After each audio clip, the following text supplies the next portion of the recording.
الحمد لله رب العالمين والصلاة والسلام على رسوله الكريم وعلى آله وصحبه أجمعين أما بعد بواب الباب إمام محمد بن عبد الوهاب رحمه الله في كتابه كتاب التوحيد باب ما جاء في منكر القدر கணித்துக்குரிய அல்லாஹ் அடியார்களே, நம் தொடர்ச்சியாக ஒவ்வொரு ஞாயிற்றுக்கிழமை அன்றும் கிதாபு தௌஹீதுடைய பாடங்கள் நாம் பார்த்து கொண்டு வருகின்றோம். போன அமர்வில் நாம் விதி சம்பந்தப்பட்ட ஒரு சுருக்கமான விஷயத்தை பார்த்தோம். விதியின் மீது ஈமான் கொள்வது, தக்தீரின் மீது ஈமான் கொள்வது என்பது ஈமானுடைய அடிப்படைகள் ஒன்றானது. அடிப்படைகளில் ஈமானுடைய 6 அடிப்படைகளில் கடைசியாக இருக்கக்கூடியது. அதை நாம் பார்த்தோம். அஹ்லு சுன்னா வல் ஜமாவாக இருக்கக்கூடியவர்கள் எப்படி நாம் ஈமான் இதை கொள்வோம்?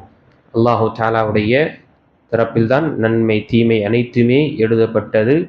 அவன் அந்த 4 படித்தரங்களை பற்றி நாம் பார்த்தோம். இல்ம், அல்லாஹுக்கு எல்லா விதமான கல்வியும் உள்ளது, விசாலமாக அவனுடைய கல்வி விசாலமானது. எந்த ஒரு சிறு அணு அளவும் அவனுடைய கல்வியிலிருந்து அது மறையாது என்று அறிந்தோம். இரண்டாவது, அவன் அறிந்த அனைத்து விஷயத்தையும் பதிவு செய்து விட்டான் எழுத்து வடிவில். அல்லாஹு தஆலா இந்த உலகத்தை, இந்த பிரபஞ்சத்தை படைப்பதற்கு முன்னால் அல்லாஹு தஆலா பேனாவை படைத்து எழுது என்று கூறினான். அது அனைத்து விஷயங்களையும் எழுதியது. இதை வரக்கூடிய ஹதீஸில் நாம் பார்ப்போம். மூன்றாவது விஷயத்தை நாம் பார்த்தோம். அல்லாஹுடைய நாட்டமின்றி இந்த பிரபஞ்சத்தில் எதுவுமே அசையாது, நடக்காது. அப்போ நடக்கக்கூடிய அனைத்துமே அவனுடைய நாட்டம்தான். நான்காவது, அவன் அனைத்துமே படைத்து விட்டான். இங்கு ஏற்படக்கூடிய எதுவாக இருக்கும் அனைத்துமே படைத்து விட்டான். ஏனென்றால் அவனுடைய கல்வி அவ்வளவு விசாலமானதாக இருந்தால் அதை அனைத்துமே அவன் படைத்து விட்டான். இது நடந்தே தீரும் என்று. இந்த 4 படித்தரங்களை அறிந்து கொண்டு இதுவும் நாம் பார்த்தோம். மனிதனுக்கு அல்லாஹு தஆலா தேர்ந்தெடுக்கக்கூடிய வாய்ப்பையும் கொடுத்திருக்கிறான். எதை தேர்ந்தெடுக்கின்றானோ அதை செய்யக்கூடிய சக்தியும் கொடுத்திருக்கிறான் என்று பார்த்தோம். மனிதனை அல்லாஹு தஆலா நிர்பந்திக்கவில்லை, ஃபோர்ஸ் செய்யவில்லை. அவன் எழுதிவிட்டான், படைத்து விட்டான் என்பதற்காக மனிதன் அதுதான் செய்து தீரணும் என்று நிர்பந்திக்கவில்லை. இது அஹ்லு சுன்னா வல் ஜமாவாக உடைய கொள்கையில் ஒன்றாக இருக்கின்றது. இதை தவிர நாம் பார்த்தோம் இந்த விஷயத்தில் 2 வழிகேடர்கள் இருக்கின்றார்கள். வழிகெட்ட கூட்டம். ஒன்று ஜபரியா என்று சொல்லக்கூடிய ஜஹ்மியாவை சார்ந்தவர். இரண்டாவது கதரியா என்று சொல்லக்கூடியவர்கள். ஜபரியா என்று சொல்லக்கூடியவர்களுடைய கொள்கை என்ன? ஜபர் என்றால் ஃபோர்ஸ் செய்வதற்கு, நிர்பந்திப்பதற்காக சொல்லப்படுவது. அரபி வார்த்தையில் ஜபர் என்று சொன்னால், அதே மாதிரி உருதுவில் நம்ம இதை பயன்படுத்துவோம். ஜபர்தஸ்தி என்று சொல்லுவோம், அந்த ஜபர்தஸ்தி. அப்போ இங்கு இவர்களுடைய கொள்கை என்ன? அல்லாஹு தஆலா அவன் படைத்து விட்டான் என்பதற்காக மனிதனை அவன் நிர்பந்திக்கின்றான். மனிதன் விரும்பாவிட்டாலும் அவனை நிர்பந்திக்கின்றான் என்று என்ன செய்கின்றாங்க? தக்தீரின் மீது ஈமான் கொள்றாங்க. தக்தீர் இருக்கு என்று ஈமான் கொள்றாங்க. நன்மை, நல்லது, கெட்டது அனைத்துமே அல்லாஹ்வுடைய தரப்பில் தான் ஈமான் கொள்றாங்க. ஆனா அந்த விஷயத்தில் எப்படி அவர்கள் ஈமான் கொள்கின்றார்கள்? அல்லாஹ் நிர்பந்திக்கிறான், எழுதிட்டான், படைச்சிட்டான், முடிஞ்சுது. படைக்கப்பட்ட பிரகாரம் தான் நடக்கும். மனிதன் விரும்பினாலும் விரும்பாவிட்டாலும் அவன் நிர்பந்திக்கப்பட்டவன் தான் என்று அவர்கள் இந்த விஷயத்தை வைக்கிறாங்க. இங்குதான் நாம அஹ்லு சுன்னா வல் ஜமாவாக இருக்கக்கூடிய நாம ஒரு சிறப்பம்சம் நம்மிடம் என்ன? அல்லாஹ் அனைத்துமே படைத்தது பிரகாரம் தான் நடக்கும். அவன் படைத்து விட்டான். ஆனால் அல்லாஹு தஆலா மனிதனுக்கு தேர்ந்தெடுக்கக்கூடிய வாய்ப்பை கொடுத்திருக்கிறான். எதை தேர்ந்தெடுக்கின்றானோ அதில் சத்தியம் கொடுத்திருக்கிறான். நாம் பார்த்தோம். நாம் இங்கிருந்து நான் பேச வேண்டும் என்று நான் நாடி விரும்பினா பேசக்கூடிய சக்தியை கொடுக்கிறான். பேசக்கூடிய சக்தியை கொடுத்திருக்கான். நான் எழுந்துக்க வேண்டும் என்று நான் விரும்பினேன் என்றால் எழுந்துக்கூடிய சக்தியை கொடுக்கிறான். எனக்கு என்ன இல்லை, நான் எழுந்துக்க வேண்டும் என்று என்ன விருப்பம் இருக்கு, ஆனால் என்னால் எழுந்துக்க முடியாத நிலையில இல்லை. மாறாக அல்லாஹ் சத்தியம் கொடுக்க. இவர்களுடைய நிலை என்ன? அல்லாஹு தஆலா அவன் நம்மை நிர்பந்திக்க செய்கின்றான். நஊது பில்லாஹி மின் தாலிக். தஆலா அல்லாஹும்ம யஸிஃபூன். அல்லாஹ் புனிதமானவன், பரிசுத்தமானவன். இப்படிப்பட்ட அவதூறிலிருந்து இது ஒரு வழிகேட்ட கூட்டம், ஜபர் என்று. இன்னொன்று கதரியா. இவர்கள் எப்படி இந்த விதியின் மீது ஈமான் கொள்கின்றார்கள்? மனிதன் அல்லாஹு தாலா அவன் இந்த மனிதனுடைய செயலையும் படைக்கவில்லை, அதே போல அவன் செய்யக்கூடிய விஷயம் செய்வதற்கு முன்னாலும் தெரியாது. மாறாக மனிதன்தான் அந்த செயலை செய்கின்றான். அவன் செய்துவிட்ட பிறகுதான் அல்லாஹுக்கே தெரிகின்றது, அதுவரை தெரியாது என்று இப்படி இவர்களுடைய வழி கேட்ட ஒரு கொள்கைக்கு இருக்கின்றது. இதுவும் என்ன தவறாக இருக்கின்றது. அல்லாஹு தஆலா நாம் செய்வதும் சரி, நாம செய்யாத விஷயம் அனைத்தையும் அறியக்கூடியவனாக இருக்கின்றான். அனைத்தையும் அறியக்கூடியவனாக இருக்கின்றான். அல்லாஹ் தன்னுடைய திருமறையில தெளிவாக கூறுகின்றான், அங்கு அல்லாஹு தஆலா அல்லாஹ்விடம் மறைவான சாபிகள், கல்வியின் சாபிகள் உள்ளன, அவனை தவிர இதை யாரும் அறிய மாட்டார். ஒரு இலை கீழே உதிர்ந்தாலும் மரத்திலிருந்து அதையும் அவன் அறியக்கூடியவனாக இருக்கின்றான் என்று அல்லாஹுடைய திருமறை கூறுகின்றான். அது மிகவும் ஒரு இருளில் இருக்கட்டும், வெளிப்படையாக இருக்கட்டும், ஈரமாக இருக்கட்டும், காய்ந்ததாக இருக்கட்டும், அனைத்துமே அவன் அறியக்கூடியவன் என்று அல்லாஹ் திருமறையிலே நிறைய வசனங்களை இப்படி தெரியப்படுத்துகிறான். இப்போ இந்த விஷயத்தில் தான் நாம புரிந்து கொள்ள வேண்டும். இப்போ இங்கு ஒரு கேள்வி வரல், அல்லாஹு தஆலா நிர்பந்திக்கின்றான் என்றால் அந்த சொல்லக்கூடிய கொள்கை மாற்றமானது, முரணானது. ஏன் அல்லாஹு தஆலா நிர்பந்திக்கின்றான் என்றால் பிறகு ஏன் பரிசும் தண்டனை? ஒரு மனிதனுக்கு பரிசு கொடுக்கப்படுகின்றது, சன்மானம் கொடுக்கப்படுகின்றது, கூலி கொடுக்கப்படுகின்றது, சொர்க்கம் கொடுக்கப்படுகின்றதும், தண்டிக்கப்படுகின்றான், அவன் நரகத்தில் முகக்குப்புற தூக்கி போடப்படுகின்றான் என்ற இந்த நிலை இரண்டும் எதற்காக? நிர்பந்திக்கின்றான் என்றால் அவனுக்கு ஏன் தண்டனை? ஒரு மனிதன் தவறு செய்கின்றான், அவன் நிர்பந்திக்கப்பட்ட நிலையில் செய்கிறான்னா ஏன்பா தண்டிக்கணும் அவனை? அதே போல ஒரு மனிதன் தான் விரும்பாவிட்டாலும் நன்மை செய்யக்கூடிய நிர்பந்திக்கப்பட்டு அவனுக்கு ஏன் பரிசு கொடுக்கணும்? அவன் என்னத்தை சாதிச்சான்? அவன் எதுவுமே செய்யலையே, அவனாக எதுவுமே செய்யல. அப்ப ஏன் அவனுக்கு பரிசு? அல்லாஹ் தானே நிர்பந்தித்தான், ஏன் அவனுக்கு பரிசு கொடுக்கப்படுகின்றது என்ற ஒரு கேள்வி வரும். இதனால நவுதுபில்லா இதை இந்த கொள்கையை ஏற்றுக்கொண்டு மனிதர்கள் என்ன ஆகிவிட்டது? அவர்கள் நவுதுபில்லா அல்லாஹு தஆலா அடியார்கள் மீது என்ன செய்யறான்? அநியாயம் செய்கின்றான். அதே போல ஒரு தகுதியற்றவனுக்கு பரிசையும் கொடுக்கின்றான். புரியுதா சொல்லக்கூடிய விஷயம்? இது இந்த கொள்கை அஹ்லுஸ் சுன்னah வல் ஜமாவுடைய கொள்கையும் மிக சிந்திக்கு பார்க்கும் பொழுது இதற்கு முரணாக இருக்கின்றது.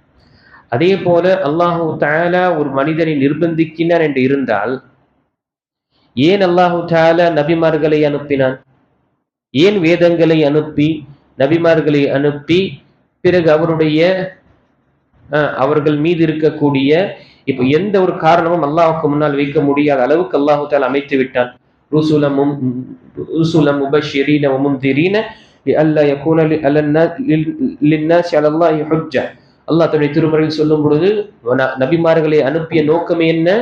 அவர்கள் அச்சமூட்டி எச்சரிக்கை செய்யக்கூடியவர்களாகவும் நன்மாராயம் சொல்லக்கூடியவர்களாகவும். ஏன்? லிஅல்லா யகூன அலன்னாஸி ஹுஜ்ஜத்துன். அல்லாஹு தஆலா மீது எந்த ஒரு ஆதரவு ஒரு ஆதாரமோ ஒரு காரணம் வைக்க முடியாத நிலை எல்லாம் ஆக்குறான்.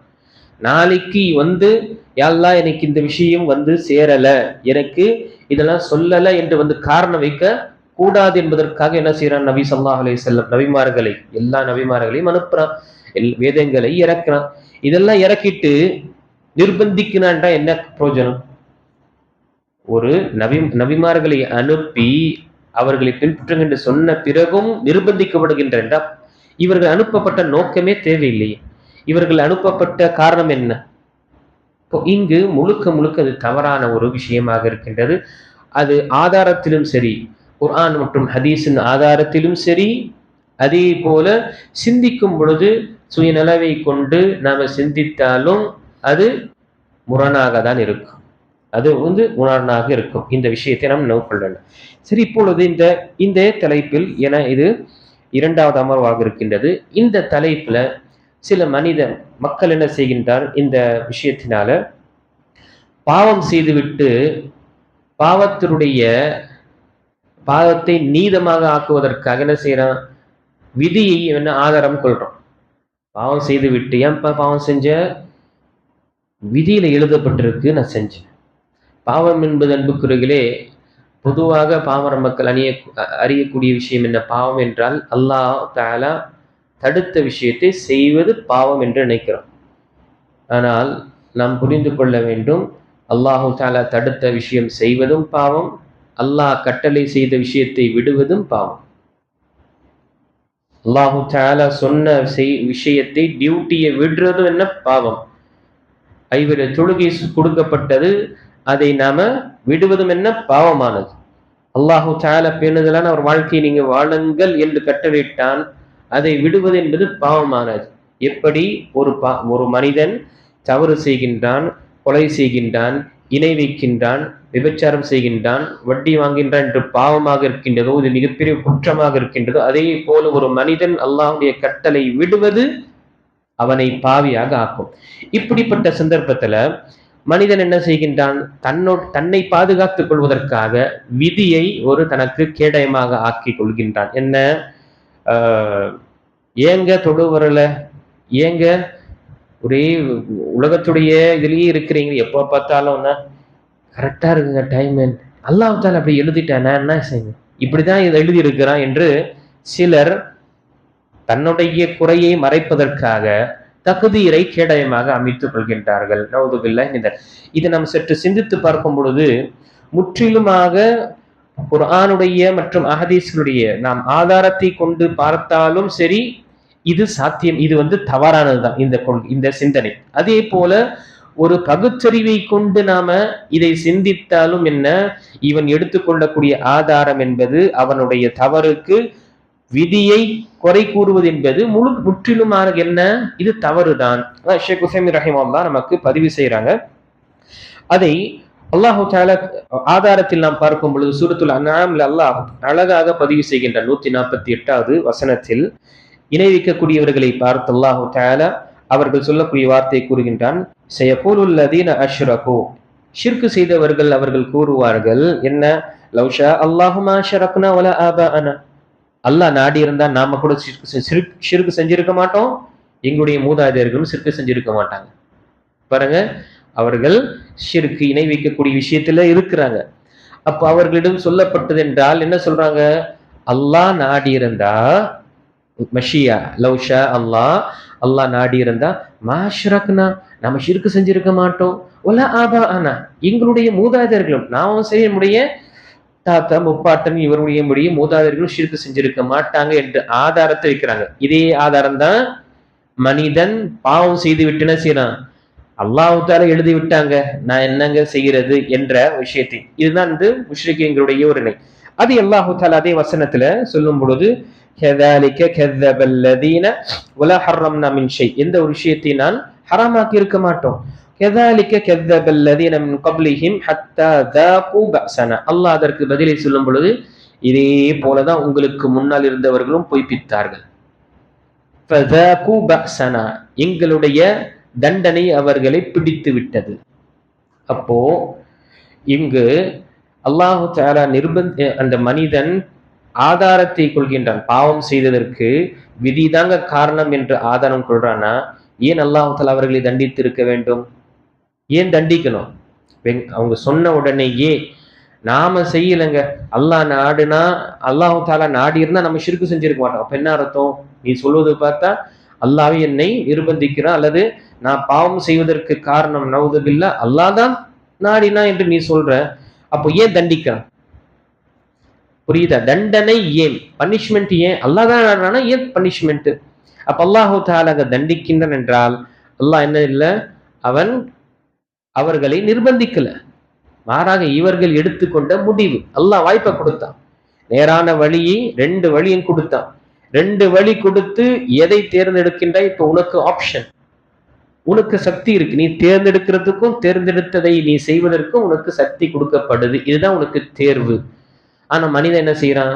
தவறான விஷயத்தை எடுத்துக்கொண்டு அவனிடம் கேட்கப்பட்டால் இது விதி என்று சொல்றான். இது ஒரு ஆதாரம்.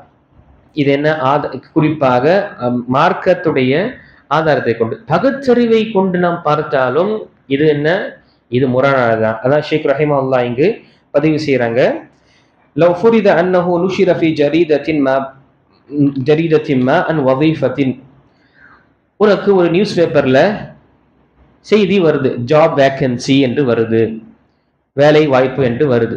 ஒரு வேலை வாய்ப்பு பார்க்கும் பொழுது மிக உயர்ந்த சம்பளமும் வசதி வாய்ப்பும் இருக்கு.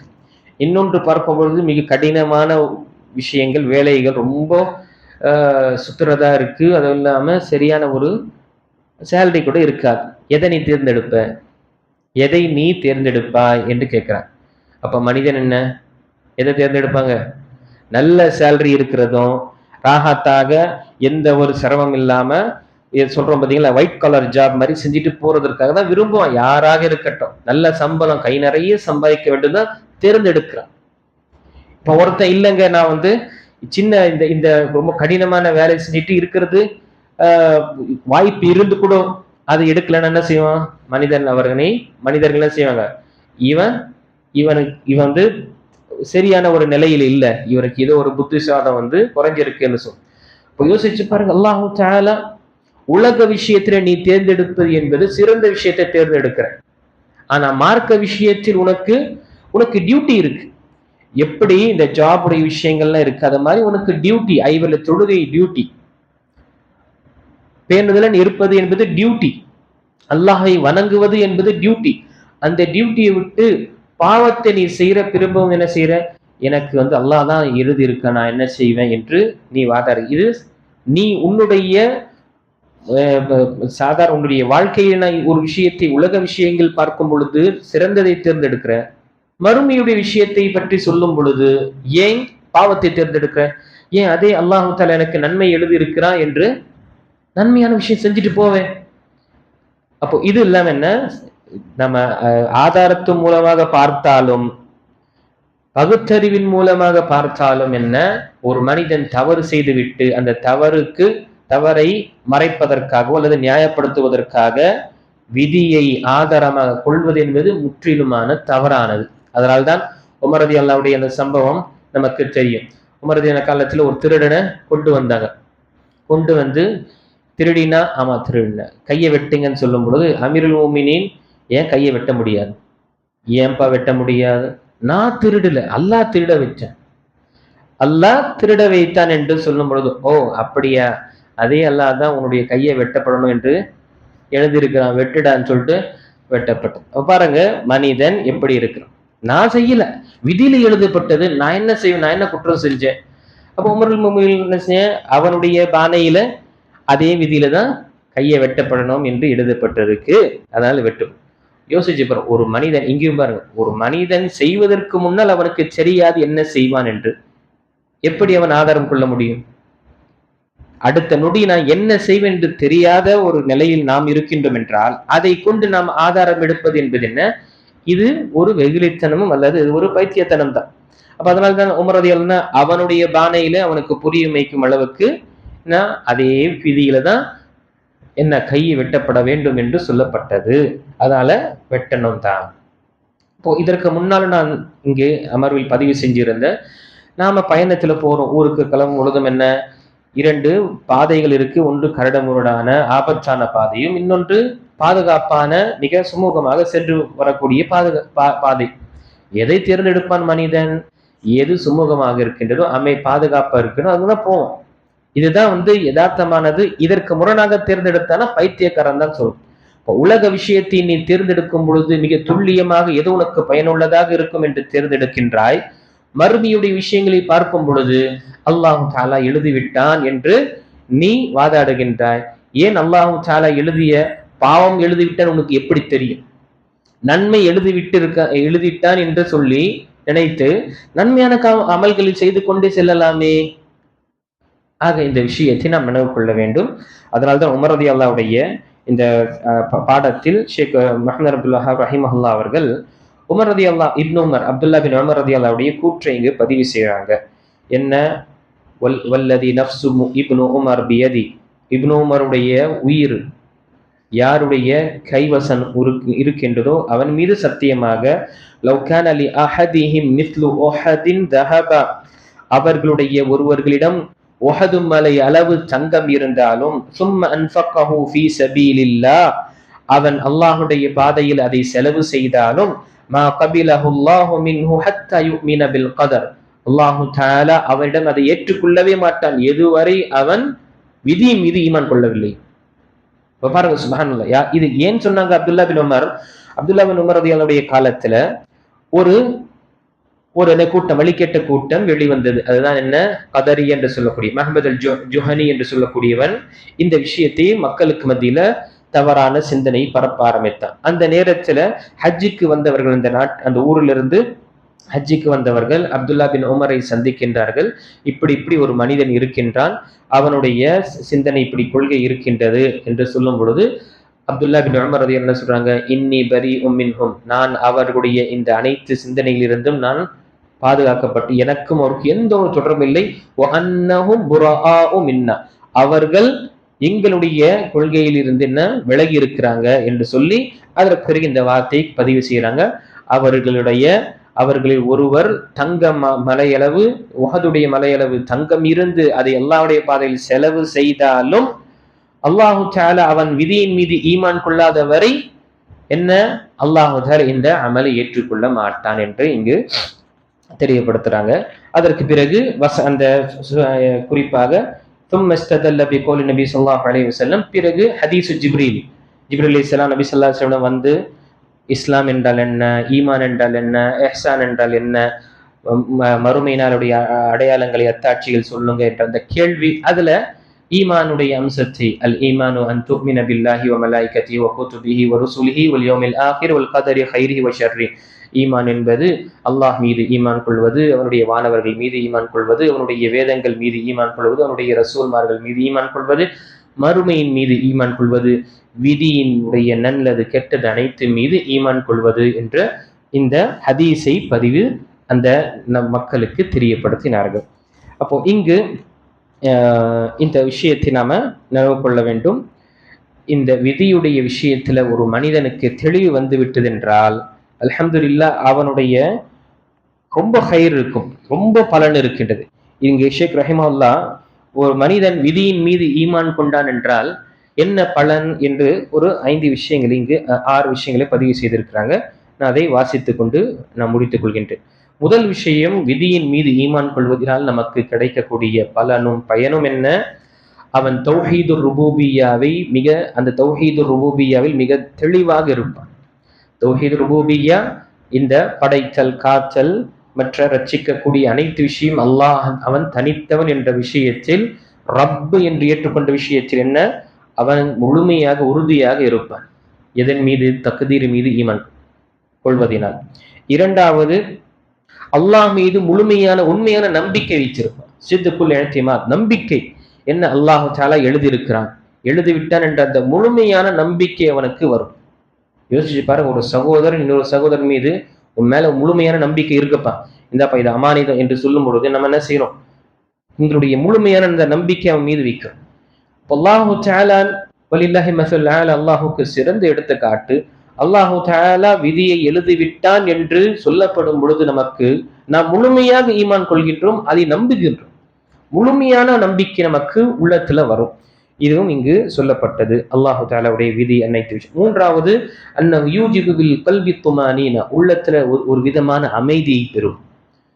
அல்லாஹு தஆலா எழுதிவிட்டான் என்ற ஒரு விஷயம் வரும் பொழுது அல்ஹம்துலில்லாஹ் என்ற அந்த தனிப்பட்ட ஒரு ட்ராங்குலிட்டி, தனிப்பட்ட ஒரு சாட்டிஸ்ஃபேக்ஷன் வந்து மனிதனுடைய உள்ளத்துல வரும். தக்தீரின் மீது ஈமான் கொள்வதல்.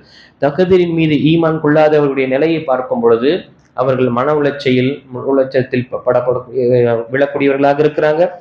அதே போல சில நேரத்துல என்ன ஆகுது, சில தவறான முடிவை எடுத்து தற்கொலை வரை சென்று விடுகின்றார்கள். அல்லது தான் வந்து மன உளைச்சல்ல இருக்கிறான் என்று மக்களை எல்லாம் வந்து நிம்மதியாக மகிழ்ச்சியாக வாழ்ந்து கொண்டு இருக்கிறார்கள் என்று பொறுக்காம சுட்டு குவிக்கிறான், கொலை செய்யறான். ஏன்? நான் வந்து அமைதியா இல்லை, உன்னை பார்த்தா எனக்கு பொறாம இருக்கு, நீ எப்படி உன்னுடைய குடும்பத்துடன் சந்தோஷமா இருக்கு, அது பொறுக்க முடியல, என்ன செய்யறான், முடிவெடுக்கிறான். இதெல்லாம் நடந்த விஷயங்கள் பார்க்கும் நாம. அப்போ மனிதன் இந்த விஷயத்தை அறிந்த என்றால் தனிப்பட்ட ஒரு அமைதி அவனுக்கு கிடைக்கும், ரொம்ப சாட்டிஸ்ஃபேக்ஷன் அவனுக்கு உள்ளத்துல இருக்கும். நான்காவது பார்க்கும் பொழுது அவன் செய்யக்கூடிய எந்த செயலை கொண்டு என்ன பெருமை கொள்ள மாட்டான். ஆஹா நான் தான்டா செஞ்சேன், எல்லாமே செய்யப்படுவது என்ன? அல்லாஹு தாலா தான். அல்லாஹு தாலா உனக்கு கொடுத்து சக்தி வந்தான், சக்தி கொடுக்கலன்னு என்ன செஞ்சிருப்ப? அப்போ தான் ஒரு நன்மையான விஷயங்களை செய்யறான், அது ஒரு அச்சீவ்மெண்ட் எடுக்கிறான், ஒரு சிறந்த ஒரு கட்டத்துல போய் சேரும் பொழுது அவன் என்ன செய்ய மாட்டான்? பெருமை அடித்துக் கொள்ள மாட்டான். இது அல்லாஹுடைய ஃபضல், அல்லாஹுடைய அருள் என்று அவன் அல்லாஹ் மீது செய்வான். இல்ல என்ன ஆகும்? அவன் மமது பெருமை அடித்துக் கொண்டு மக்களை ஏளனமாக பார்ப்பதும், நான் தான், என்னால் என்னை தவிர வேறு எதுவுமே நடக்காது என்ற நிலை வரும் பொழுது அங்குதான் மனிதன் என்ன வழி தவறக்கூடியவனாக இருக்கின்றான். அதான் அல்லாஹ் தஆலா திருமறையில் சூரத்துல் ஹதீதுடைய 22 மற்றும் 23வது வசனத்தில் சொல்லும் பொழுது, لكي لا تأسوا ولا ما فاتكم ولا تفرحوا ولا ما آتاكم ولا تفرحوا بما آتاكم. இங்கே மா அசாபம், இந்த உலகத்தில் இந்த பிரபஞ்சத்தில் ஏற்படக்கூடிய அனைத்துமே என்ன? அல்லாஹு தஆலாவுடைய நாட்டம் பிரகாரம் தான் நடக்கின்றது. அனைத்துமே அல்லாஹ் இதை எழுதிவிட்டான், இது அல்லாஹுக்கு மிக இலகுவானது என்று சொல்லி அல்லாஹ் அடுத்த வசனத்துல கூறுகின்றான், இதனால நீங்க என்ன செய்தீங்க? லிகைலா தஅஸு வலா மா ஃபதகும், நீங்க இழந்ததை கொண்டு நீங்க கவலைப்பட தேவையில்லை. என்ன இழந்துட்டீங்களோ உலகத்துல அதை பற்றி கவலைப்பட வேண்டாம். ரொம்ப நீங்க போட்டு மனசை புண்படுத்திக் கொள்ளாதீங்க. வலா தஃப்ரஹூ பிமா ஆதாக்கும், கொடுக்கப்பட்ட விஷயம் உங்களுக்கு கொடுக்கப்பட்டதை அதை கொண்டும் பெருமை அடித்துக் கொள்ளாது. இது ரெண்டுமே என்ன? அல்லாஹ்வுடைய நாட்டம் பிரகாரம் தான் நடக்கின்றது, எல்லாமே எழுதப்பட்டது என்று அவன் மனிதன் ஏற்றுக்கொள்வான். அதே போல 5வது, அவன் கவலைப்பட மாட்டான். அல்லது மிக ஏதாவது இழந்து விட்டான், உறவினர்கள், உற்றார்கள் அல்லது வியாபாரத்துல ஏதாவது ஒரு பாதிப்பு ஏற்படும் பொழுது அவன் என்ன செய்ய மாட்டான்? ரொம்ப கவலையில் அல்லது அவன் நிராசையாகக்கூடிய நிலையில அல்லாஹு தஆலா மீது வைக்கக்கூடிய அந்த நம்பிக்கை இழக்க மாட்டான். சரி, அல்லாஹ்வுடைய நாட்டம், இன்னா லில்லாஹி வ இன்னா இலைஹி ராஜிஊன் என்று அல்லாஹ் கொடுத்தான், அல்லாஹ் எடுத்துக்கொண்டான் என்ற நிலையில மனிதன் அவன் உறுதியாக இருப்பான். கடைசியாக இந்த பலன்கள் பார்க்கும் பொழுது விதியின் மீது ஈமான் கொள்ளக்கூடிய விஷயத்தில் கடைசி விஷயம் பார்க்கும் பொழுது, அன்னல் இன்சான் யஃஅலுல் அஸ்பாப், மனிதன் என்ன செய்வான்? காரணங்களை செய்வான். என்ன செய்ய மாட்டான்? கண்மூடித்தனமாக அல்லாஹ் நாடினா கொடுத்துருவான் என்று எந்த ஒரு வேலையும் செய்யாம எந்த ஒரு முயற்சியும் செய்யாம இருக்க மாட்டான். மாறாக என்ன செய்வான்? முயற்சி செய்வான். அவன் தன்னுடைய முழு உழைப்பையும் செய்வான். காரணங்கள், சோர்ஸ் மற்றும் மீன்ஸ் என்ன செய்வான்? அஸ்பாப் என்று சொல்லக்கூடிய விஷயத்தை என்ன செய்வான்? எடுத்துக்கொள்வான். அதற்கு பிறகு அல்லாஹ் மீது என்ன நம்பிக்கை வைப்பான். எடுத்துக்காட்டாக ஒரு மனிதன், இங்கு ஷேக் ரஹீம் அல்லாஹ் அழகாக பதிவு செய்யறாங்க, ஒரு மனிதன் அவனுக்கு சிலர் என்ன செய்யறாங்க? அல்லாஹ் நாடியெல்லாம் நடக்கும். எனக்கு ஒரு மனிதன் துவா செய்யறான், எனக்கு அல்லாஹு தஆலா சிறந்த ஒரு குழந்தை, அறிஞராக இருக்கணும், அந்த குழந்தை ஆலிமாக இருக்கணும், ஆபிதாக பேணுதலாக இருக்க வேண்டும் என்று துவா கேட்கிறான். அவனுக்கு என்ன செய்யணும்? ஃபர்ஸ்ட் திருமணம் ஃபர்ஸ்ட் செய்ப்பான்னு சொல்லுவோம். இல்ல திருமணம் இல்லாதமே நான் அல்லாஹு தஆலா கொடுத்துருவான்னா, நீ காரணத்தை எடுக்கல. அல்லாஹு தஆலா அவனுக்கு கொடுக்கக்கூடிய ஆற்றல் மிக்கவன். நீ கேட்ட துவா அங்கீகரிக்கப்படும். ஆனா உன்னுடைய காரணம் திருமணம் முடி, அதற்கு பிறகுதான் அல்லாஹு தஆலா. அப்போ காரணம் என்ற விஷயம் என்ன செய்வான்? மனிதன் எடுத்துக்கொள்வான். அதை நிராகரிக்க மாட்டான். கண்மூடித்தனமாக என்ன செய்ய மாட்டான்? அல்லாஹ் நல்லா கொடுத்துரும். உன்னுடைய உழைப்பை காட்டு, அதற்கு பிறகு நீ என்ன செய்? அல்லாஹு தஆலா மீது நம்பிக்கைக்குள். அதனால்தான் நபி ஸல்லல்லாஹு அலைஹி வஸல்லம் ஹதீஸில் சொல்லக்கூடிய வார்த்தையில், சய்யான ஹதீஸில், ஒவ்வொரு மனிதனுடைய இருப்பிடமும் எழுதப்பட்டது. மக்அதுஹு மினன் நாரி வ மக்அதுஹு மினல் ஜன்னah, சொர்க்கத்திலும் நரகத்திலும் என்று ஒவ்வொரு மனிதனுடைய பெயர்கள் எழுதப்பட்டுள்ளன என்று சொல்லும் பொழுது சஹாபாக்கள் கேட்டார், அல்லாஹ்வுடைய தூதரே, இதே அப்போ எழுதப்பட்டனா என்ன? எழுதப்பட்டா அதுதான் நடக்கும்.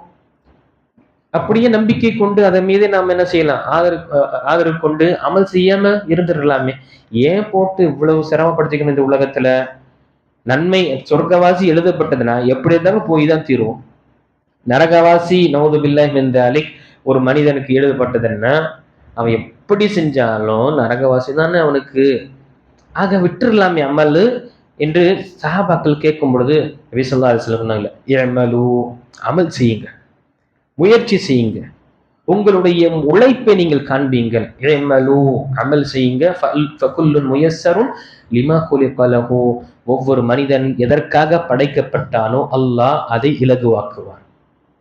சொர்க்கவாசியாக படைக்கப்பட்டான் என்றால் அவனுக்கு நன்மையான காரியங்கள் செய்யக்கூடிய நிலை அல்லாஹ் இலகுவாக்குவான். நரகவாசி என்று எழுதப்பட்டதென்றால் நரகத்திற்கு கொண்டு செல்லக்கூடிய செயலை செய்வதற்காக இலகுவாக்குவான். அதாவது நம்முடைய வாழ்க்கையை நாம பரிசீலனை செய்து கொள்ள வேண்டும். என்னுடைய வாழ்க்கையில நன்மையான அமல்கள், சொர்க்கத்திற்கு கொண்டு செல்லக்கூடிய அமல்கள் இருக்கின்றதா, அல்லது நரகத்திற்கு கொண்டு செல்லக்கூடிய அமல்கள் இருக்கின்றதா? இதன் இதன் இரண்டையும் நாம் சற்று சிந்தித்து பார்க்கும் பொழுது நம்முடைய இருப்பிடமோ அல்லது நம்முடைய எங்கு செல்வோம் என்ற ஒரு நல்ல ஒரு அபிப்பிராயத்தை நாம் வைத்துக் கொள்வோம். அல்லாஹு தஆலா சொல்லக்கூடியவனுக்கும் கேட்கக்கூடிய அனைவர்களுக்கும் விதியின் மீது முழுமையாக ஈமான் கொண்டு எப்படி அல்லாஹ் மீது ஈமான் கொள்ள வேண்டுமோ, அவன் எப்படி இந்த விதியின் மீது ஈமான் கொள்வதற்கு கட்டளிட்டானோ, நபி ஸல்லல்லாஹு அலைஹி வஸல்லம் எப்படி ஈமான் கொண்டார்களோ, சஹாபாக்கள் எப்படி ஈமான் கொண்டார்களோ அப்படி ஈமான் கொண்டு நம்முடைய வாழ்க்கையை நாம் அல்லாஹ்வுக்கு கட்டுப்பட்ட வாழ்க்கை வாழக்கூடிய பாக்கியத்தையும் அல்லாஹு தஆலா நமக்கு கொடுத்து அருள் புரிவானாக. ஆமீன். வாஹிரு தஅவானா அல்ஹம்துலில்லாஹி ரப்பில் ஆலமீன்.